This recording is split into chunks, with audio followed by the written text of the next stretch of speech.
good morning, everyone. Good afternoon. Good evening. Welcome to this session for Eval Indigenous, where our colleagues from the Asia Pacific Evaluation Association are going to talk us through the development of their toolkit from their work, project work last year, and what they're going to be doing in their project work this year, and what that's going to mean for the toolkit. So welcome, Erica, Randika and Chamathkara. I'm going to hand over to you to do your presentation, and then after that we'll have some questions. Okay, thank you very much, Fiona. Let me share my slides. Can you all see my screen? Yes. Okay. So I guess good afternoon, good evening, good morning. So good to see everyone again here after the CSC conference. Good to see everyone virtually. So as Fiona mentioned, we would like to share some of our approach and findings from the toolkit. As you can see from our title, it says stop, look, and listen. So the title is, this is the approach Indigenous evaluators and researchers should take when working with Indigenous communities. So we'll explain why during our presentation, what it means to stop, look, and listen. So to get started, one reason why the toolkit was also created, it came from the voices of the Indigenous community and Indigenous researchers and also evaluators working with the Indigenous community. So as you can see in this picture is the Indigenous leader of Sri Lanka, Vanyato. So they have been living in the island for 37,000 years. So we interviewed him, part of the Eval Indigenous Voices project, part of the grant. I would request Ahmed if you can also put the link, or you can scan the video for the full, there's subtitles. So during his, when we interviewed him, one thing he said is that there were a lot of organizations and academic institutions that have come and done research in their community, but they haven't seen any tangible results or impact from these studies from their community. So he says that if researchers or evaluators want to come to their community, they need to be honest, transparent, and also committed to their causes. And so that's the reason, one of the reasons that from the voices of the Indigenous community that we created this toolkit, because there's a lot of skepticism about researchers and evaluation coming to this community and then feeling exploited. That's why one of the reasons our presentation is called Stop, Look, and Listen. So just to give that's to get you all started, and this is the project that we did for with Eval Indigenous and for Ford Foundation. This is the overview of last year, what we worked on, and the title of the project was Indexing and Promoting Indigenous Approaches in Service of Equity-Centered Evaluation.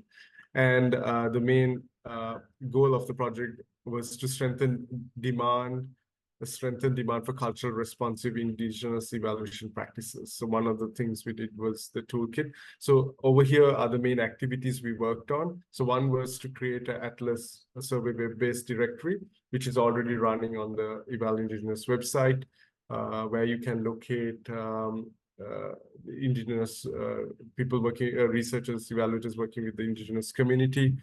And also the next one was the toolkit that we created that we are presenting now. And then also was the Voices project. So we have done a lot of videos, and our team here worked on it on the Voices project, and we're still rolling out some of them because we collected a lot of material from Sri Lanka, Philippines, Nepal, and Fiji, even the Pacific. And then also another component of this was to provide seed grant funding. So there were 4 winners last year.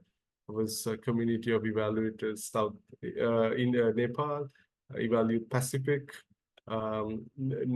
Nepal Evaluation Society, and Kalhan Education Foundation in Philippines.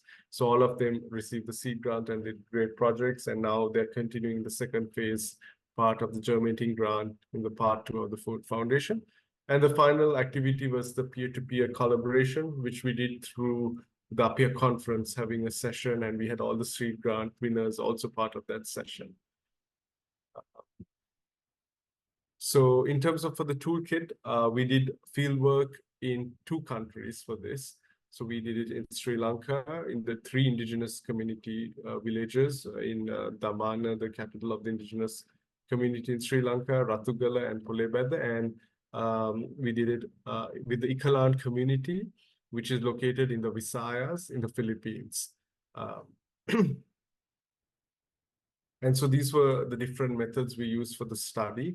So it's a lot of different various methods. So we did thorough document reviews, which you can see also in the report. We referred to other materials on cultural responsive evaluation. And then the Atlas survey. It was not only to get information on the web-based directory, but we also got information from evaluators and researchers who have worked with the indigenous community about some of the challenges they had and some what kind of cultural responsive practices should you have. So it was a comprehensive survey that we sent out and got responses from respondents from Asia Pacific. Then during our study, we did group discussions, focus groups with female and male indigenous community members, and also interviews. And then also we had done a lot of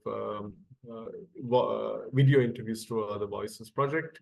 And then also we did observations, and especially in the Philippines, they observed the intergeneration dialogue within the Kalan community as well. So those were all the different methods we used to document this.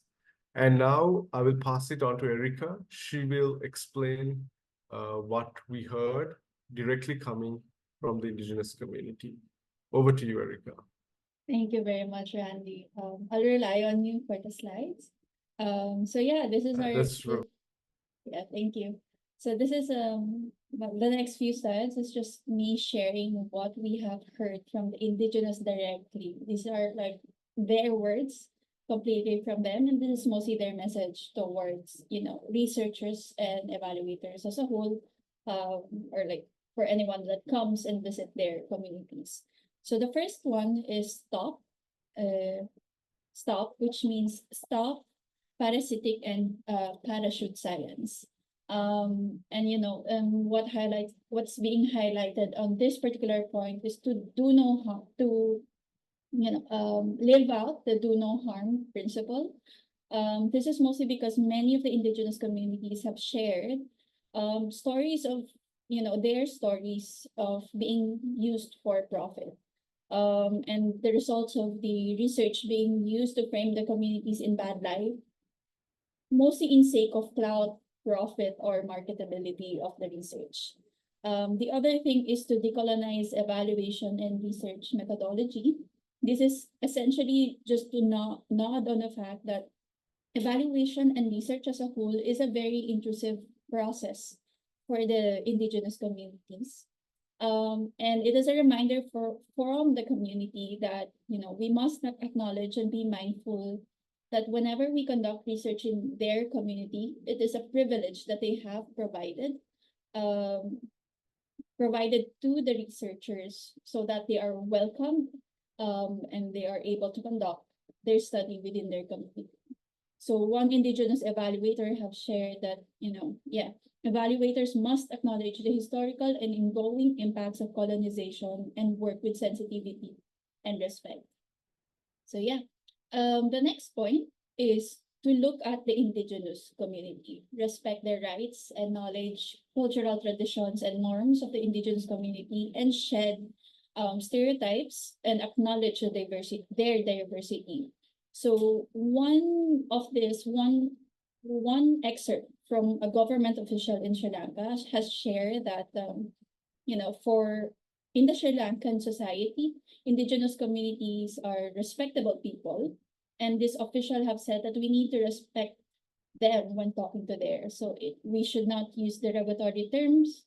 And in the Sri Lankan society, indigenous groups are actually seen in a higher level in their societal scale, and that we need to honor and respect them, and should not be treated as a minority, which is an interesting take, I think. Like, usually, commonly, indigenous communities are seen as a minority, whereas for the Sri Lankan, from what this government official have shared, they are, it's almost like how British royals are seen, although they are a minority within a very big population, they are not treated as what we stereotypically categorize as a minority.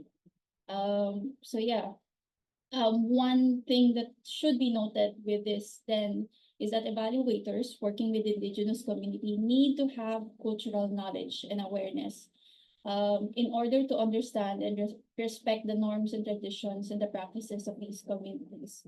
These perspectives and views impacts as well how you analyze the data that you get when you conduct interviews or surveys or focus group discussions with them.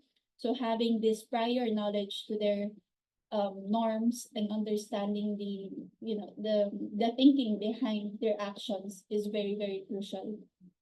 The next point is to listen to the voices of the indigenous community. One of the things that have been asked, for example, in the case of the Philippines, in our case study here in the Philippines during our site visit, the indigenous community themselves have already been asking to have more involvement in the research process. So for this particular point, we call on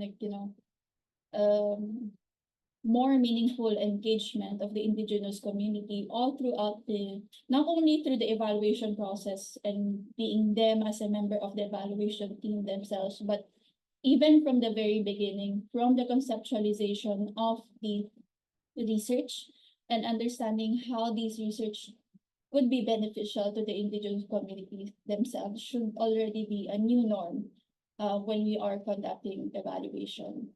So yeah, that's it for the stock look and listen points. Over to Chabat Kara for questions by indigenous community members, the evaluators and researchers. Yes, thanks, Erika.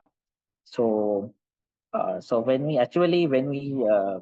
work on this indigenous toolkit, so we are targeting on the evaluations and evaluators, but not only them, but here we have came up with the 5 questions that indigenous community should ask from the evaluators or researchers coming to their place, coming to their village for the research or the study. So this is, these questions, these are to protect their culture and to take the credibility of the evaluations and to safeguard of their heritage. So the first question is, what is the study all about and its purpose? So the indigenous community leader or their respective people, they should know what is it about and what is the purpose of these evaluations, and with with the proof whether it is clear, and with the and also the second one, from the study, how does it benefit the indigenous community? Because we know,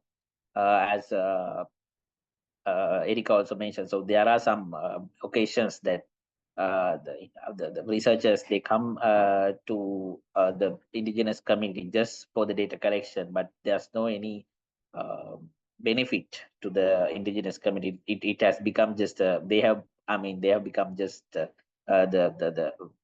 third party of the community. There's no ownership. So this is there's the indigenous evaluator or researcher should highlight the ownership of this research and how the evaluation and highlight the benefits, and how long will this study be conducted for, because it's sometimes these evaluations or research, it affects the people's, like, their livelihood and their income generation. So if it is it should be with the benefit as well as there should be proper demarcation of how long it will be and how it is going to end. And then the fourth question, what kind of data collection methods will be used for this study? So they should have an idea, at least an idea about the data collection methods, how they are going to use their respective their culture while the data collection, and the safe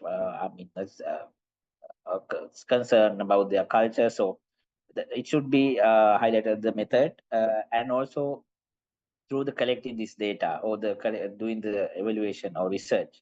So is there any harmful instance or any harmful result for their culture, especially once the report is published? Is there any harmful information, or is there any unverified information is going to publish about their culture, about their indigenous community and their issues without verification? So these are the 5 questions.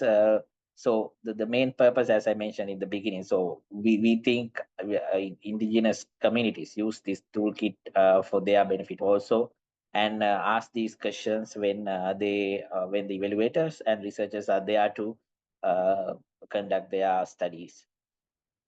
And the next.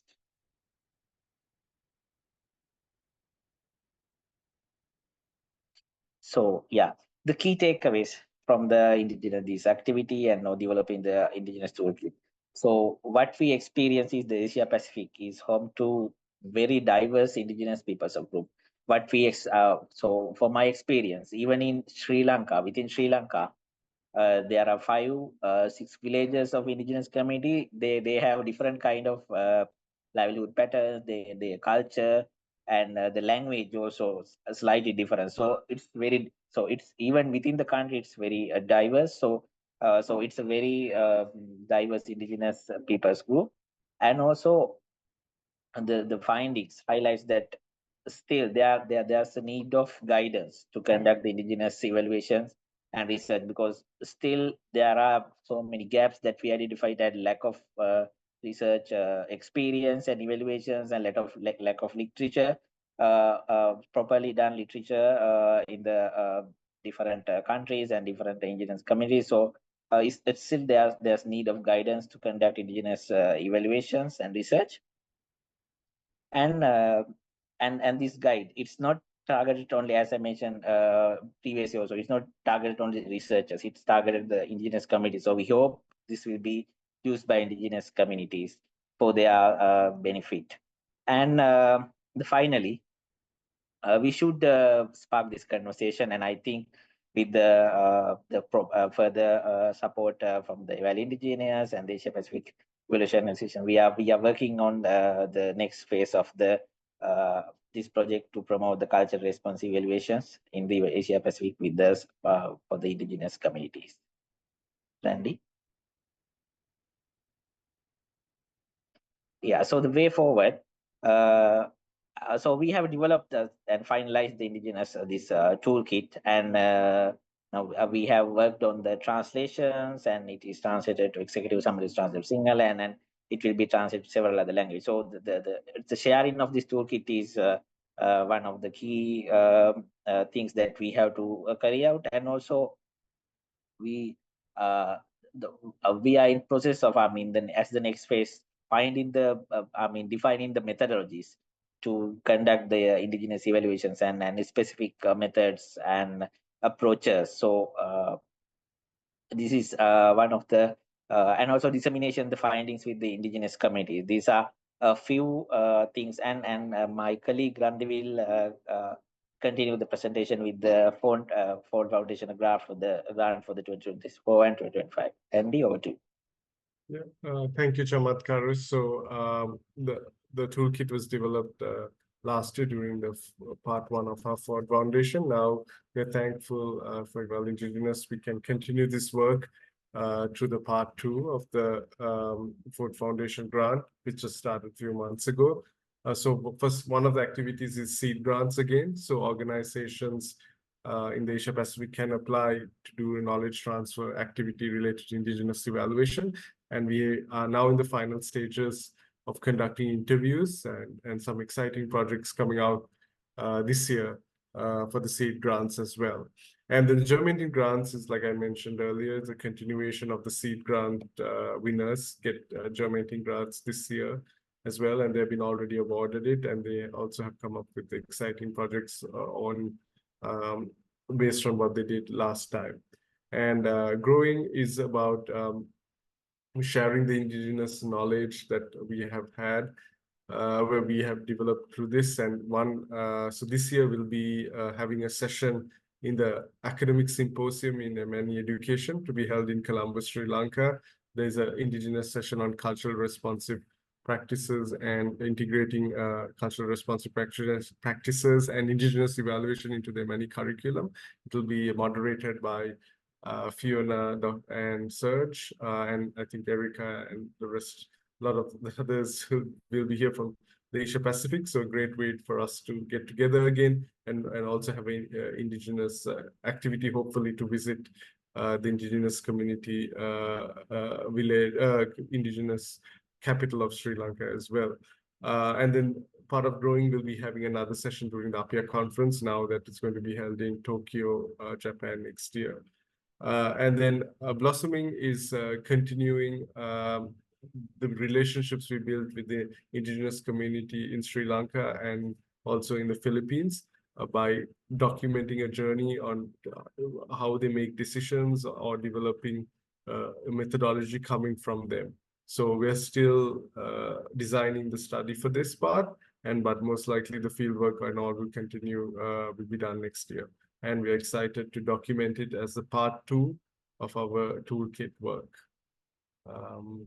Now I'll pass it back to Erica to wrap up. Erica? No, pretty much thank you that you've wrapped up with quite pretty well. If you want a copy of the toolkit, so next slide. Ahmad have generously shared the links in the chat as well, but feel free to take a picture of the screenshot of this QR code to have your own copy. It's widely available both on the Eval Indigenous website and the APEA website. So yeah, that's pretty much it from us. Don't forget to stop, look, and listen. Oh, and we also have a community-owned SMERL. This is community of practice under the community ownership strategy of the Asia Pacific Evaluation is regional strategy, and it's just essentially just a gathering of evaluation specialists who are pretty much engaged in community partnerships and enhancing community participation and ownership in evaluation processes. And this community as well, like, very much helped in developing the toolkit and have widely welcomed the toolkit as well. And so yeah, if you have any questions and for discussion, I'll just pass it back to Fiona. And one more thing is part of this community practice group, there's a webinar coming up on September 3rd. Madhuka, Ahmed, please share the details here in the chat so people can register who are interested. It's going to be coming directly from the community in Bangladesh and India. And thank you everyone for listening to our presentation. Back to you, Fiona. Thank you, Randy, Erica, Chamathkara. That was awesome to hear about the toolkit and the development of it. I love the stop, look, and listen, that it's important to know about the history that a community's had with researchers and evaluators in the past, that's often not been a good experience, and we need to really be aware of that whenever we go into an Indigenous community. The whole notion of being respectful of people's rights, traditions, and culture, and of course the really listening, not just hearing, but really listening to people. We've got a little bit of time now for questions. If people have anything they'd like to ask of the team about their work and the development of this toolkit.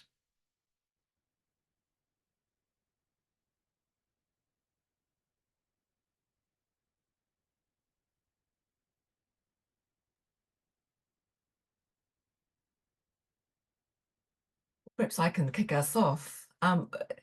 What would you say was, oh, no, Florence, lovely. Join in, Florence. No, after you. Let me go after you, please. Go ahead. I mean, I was just really wondering, what from your work has been the most challenging thing you've encountered? Megan, perhaps. You want to start, Erica? Then I can add from the Sri Yeah. Lankan side. Okay. For me, on my end, I think the most challenging part is like, I've shared it like in a couple of Eval Indigenous meetings as well. I am not an Indigenous person. I am not part of an Indigenous community. So I am like, the epitome of like a researcher just like coming in and intruding into a community just to get an information for them. And it's just really been, to me, it's quite difficult. Also, especially with the culture of in the Philippines of like, it's quite hard for young people to talk up to elders as well and be able to get on the same, what do you call it, like power level, I suppose, to be able to talk to them equally. And with how I look as well, with my colored hair and very, city girl look, it's not making it quite easy for my end. So I think that's one of the main challenges that I have faced, especially with, coming into the community that I have conducted a site visit to. It was just really, really helpful that, when we conducted our research, it was in junction with the seed grants that we have provided previously. It provided me a gateway to do the discussion. But at the same time, it was also quite difficult explaining to them what we are doing in developing the toolkit. I mean, just explaining the concept of evaluation is already difficult in the first place, and like, and then coupling to that to the purpose of the toolkit in conducting indigenous evaluation and how to be culturally responsive. It also took a while to explain and for them to warm up with the idea. So I think, at least from my perspective, that was the most difficult part. Thank you. Yeah, I think, thank you, Eric. From Sri Lankan part is also the challenge is to build trust. Like all of us here in our team is also not Indigenous members from the Indigenous community. And I think, like I mentioned, they have skepticism about researchers and evaluators, right? Although we had been to these areas, but we were doing a bigger study and trying to get videos, and these videos can be used in the wrong way, and they've been exploited, marginalized, people look down on them. So to get that buy-in and building trust is very challenging, especially also we went to a newer community that we had never been. So that trust was built through the Indigenous leaders in one of the communities in Ratugala who took us there. Actually, they came with us. If not, they will never talk to us in one of those communities. And also the existing ones also to explain. I know my teammate here, Hasati, also had to reach out. And then earlier we had gone on several visits, so they kind of knew, because the previous year, before we did this field work, I went there on a holiday. So I had told them we're coming and built that relationship also, and got the Indigenous, one of the Indigenous nephews of the Indigenous leaders who helped to get the buy-in and stuff. So I think that's one thing we must do, is not like as researchers in any study, I guess, to build that trust with the community and also respect them and not take them for granted. Because I've been to others in Sri Lanka in other studies we have done, and they always say people just come and research us, or we have over research and we don't see any benefit. So we have to be careful. I think this is applicable to a lot of other community. Hasiti, do you want to add anything? Okay, Erika, I think wants to add, right? Did you raise your hand? Yeah, I wanted to add as well with Randika how he's mentioning like, communities already tired of the research. Just one thing to note as well is that the communities that we have visited in both countries, these are communities that are very well researched and already very well exposed to, these researchers on various topics. So, to them, like, they are really tired of such researchers. So, and, just talking with them already, like, and explaining to them the concept of the toolkit, they understand, they do understand the need, and they want it as a standard. So it was quite also difficult to just like walk in and ensure not to come out as very hypocritical, with what we are doing, because what we are trying to do with them is essentially, okay, what we want to do is to stop these parasitic and parachutes researchers. So yeah, and just being able to deliver on these promises of, ensuring how this toolkit will help on both parties, not only for researchers but also for the indigenous community, is already a bar that's quite a hurdle to overcome. Is they already recognize the difference, essentially. So yeah. Thank you. Yeah. Florence. Yeah, okay, great. Thank you very much for an exciting, all the exciting presentations. I would like to say hello and shout out to all of my friends there. I can see Raquel there. Hello, Erica. My question, it goes back. There's one slide that one of those last slides that was shared. Is it the next step slide? Not that one. Go back. It's the one that had the meat. Nope. Yes, that one. The circled one. Slide number 12. No, it's not slide number 12. Keep going back. Yes, 11. That one. Thank you. I am not sure if I understand you correctly when you say the slides. That's the second point there, the second highlighted shaded point. Guides should not only target researchers and evaluators, but also indigenous communities. And I think when that was being explained, it said something about teaching the communities, and thinking about what Erica and Randika have said, and also thinking about our own lived experience of colonialism. I think what are we going to teach them? I'm sorry. Yeah, I can perhaps answer that, Randika, if that's fine. Yeah, go ahead, Erica. Sorry. Yeah, so Sorry, I haven't quite finished the question. I had a call that interrupted me, and maybe I'm rambling a bit, but there is I guess, fear. There's two things here. That we're doing exactly parachuting in and parachuting out, and thinking that there's something we might need to teach them. I think is it not, are we not the new culturally insensitive researchers?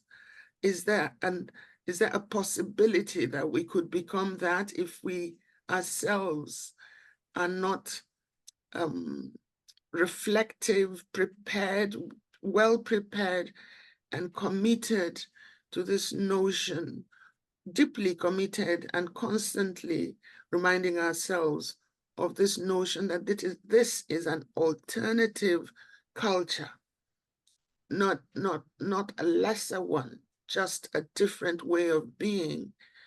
How well ingrained or prepared are we to treat these people not as exotic objects of curiosity, but as people we are learning with,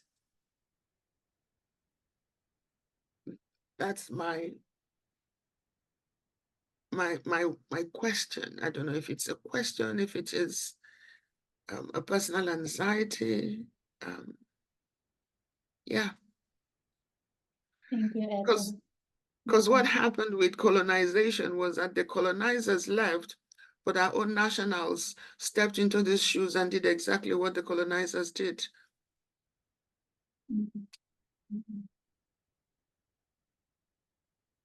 I understand that, and like from, if I may share from a personal perspective as well, this is also something that I've also been very worried and very anxious to do, especially with, my part of the research in the Philippines with the indigenous community that we had to interview for this particular for the toolkit.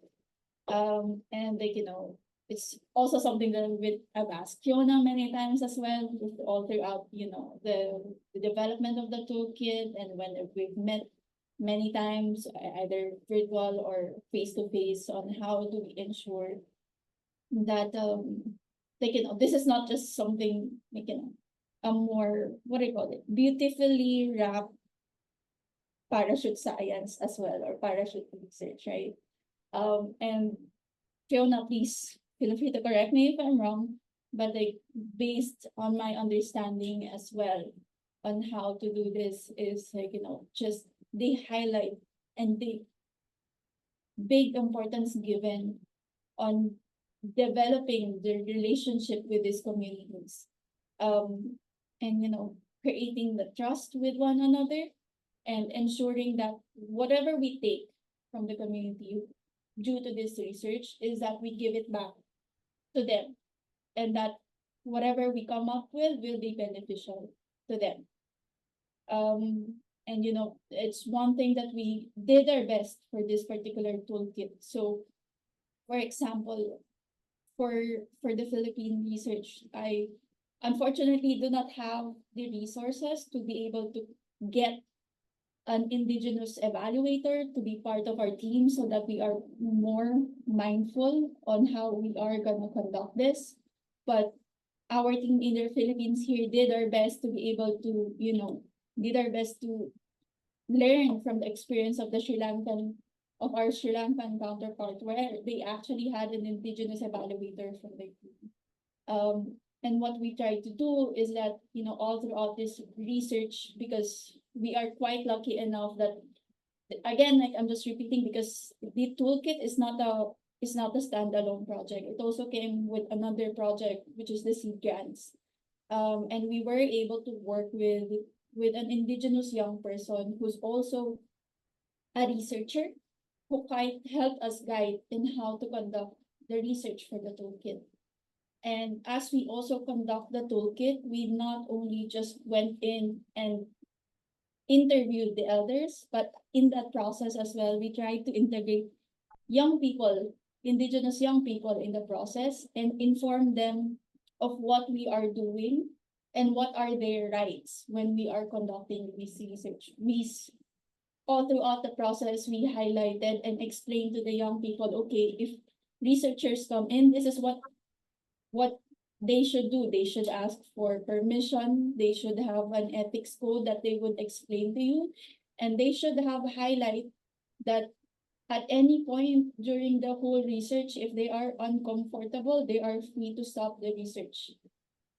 If they're not comfortable in recording any part of the conversation, they are more than welcome to stop the recording in process. Anything that they want omitted will be omitted. Anything they don't want mentioned in all of the in the research results, no matter how good it would have been for the research, it would not be mentioned at all. And as we write the toolkit as well, after we visited the community, we still involved those same young people in the research, and we did our best to ensure that they see the results. And because we have the part 2 of this research that we are doing this year, we have the opportunity to return to the same community. And for example, in my case, inshallah, it will happen. I will be able to visit them again in the next month and be able to present to them the toolkit and get that opportunity to get their feedback from the toolkit if it is something that is to their satisfaction. And how the toolkit will be helpful to them is that moving forwards, if there are other researchers that would come into their community, they can hold the physical toolkit and face it and, okay, this is the standards that we want for you researchers to do in our community. If you are gonna do research in our community, read this toolkit, and this is what kind of standards we will uphold to you. And the community itself, both the elders and the young people, understood how the toolkit will be helpful to them. So I hope that address that. Don't get me wrong, I'm still anxious about that aspect. Like I still am. I'm still shaking thinking about it. I'm just hoping that what we are doing is enough. So yeah. Fiona, can I just challenge us as Indigenous? Is it perhaps at this point where we consider what I call Eval Indigenous 101, 101, 102, 103, where we actually prepare like a training curriculum for anybody that is, intending and doing Indigenous evaluation, that is considering themselves Indigenous researchers or development practitioners or development workers or development, people in the development industry complex, the development industrial complex, to understand. Somebody asked me the other day to do a video on why it is important for evaluation managers and commissioners to understand Indigenous evaluation. So is it that time that the Eval Indigenous needs to consider preparing anybody that comes anywhere as a researcher, Indigenous or otherwise, about what the competence, just preparing us all for this reflexivity, this consciousness of equality, of co-learning, of co-creation, of not feeling like a savior going to save some lost souls. I'm putting it to the management of Eval Indigenous. It's a good point, Florence, actually. I think it's judging what you need to tell people in the context of the diversity of Indigenous peoples. And I think that what we've heard from the APEA team is that importance of building relationship and being respectful. And maybe one of the key messages that we can get across is that's not something that we judge in terms of whether we've achieved it. It's up to the Indigenous community to tell us that we're doing okay and that we can move forward with them. But yeah, a challenge for a curriculum, or at least maybe some accreditation, although I think I don't know if that's the right word. Some stamp of approval. Actually, is not even the accreditation as much as the preparation, because we're growing a group of what I call pioneers in the space, and it's growing larger and larger. So I'm wondering whether you have, it is nice to have these, 3 seminars to prepare you as you go there. These are the kinds of using these examples that we already have to say, these are the kinds of things, it's a 1 or 3 hours of 3 different seminars preparing us, researchers and evaluators. This is how to compose with skits and demonstrations and conversations, just like we've had now. We have a small group here today, but we need to take this message as we're growing more and more in Indigenous researchers and evaluators, we must not unleash them on evaluation on Indigenous communities without preparing them in a sense to go and do this, even if we don't accredit them or credential them. Yeah. But we know that we've had this conversation before we do this, because I've heard some of this. What I'm a little anxious about is some of the small grants people giving me the impression as if they're going to teach them. I'm like, what are you teaching them? That's not, it's not teaching. No. Words like teaching should never even pop up. And then they're like, no, they're trying to explain. No, that's not what we mean. I said, no, if the notion of teaching is power, as a feminist, the notion of power is critical to my thinking. And sometimes most people, it doesn't come naturally or easily to understand power and how power, is a real thing in relationships, in ruining or creating relationships. So I think as we begin to expand the people that we interact with as researchers, evaluators, going out in there to do these things, I think we should think about preparing them. Yeah, I think you're right, Florence. Yeah. Thank you very much. Serge Eric. Yeah, thank you. Congratulations. First, I want to congratulate the APEA team, and then almost the most dynamic team I saw since the past decade. Always very energizing, hardworking, and then very, very smart. Really, really, congratulations for these achievements to the teams. Yeah, in the meantime, I do want equal influence that I understand number of query you raise into the presentations. Just to say that yes, indeed, people have to be careful about indigenous people, indigenous communities. The history teach people, even though that the Westerns, I may say Western copy knowledge, because most of the Western knowledge have been just copy. They didn't invent large knowledge they are sharing. They copy and then they emphasize, they do marketing, they do publicity, they make business, they make money. That's the difference. But you go through deeply about the roots of those knowledge. Those knowledge derived from really indigenous community and mostly from the global south. And then, yes, indeed, you don't go to the community to teach the leaders, those people, because they have their history for more than over a century, not decades, for century. Most of the knowledge they have. And then I'm happy with that the king I was so fortunate to meet 5 years ago, was the consent to say that people are coming, and he didn't see any kind of chain of study, people are coming in. And then I like the message, start now, listen, and then see. And this is one of the key message, from this presentation.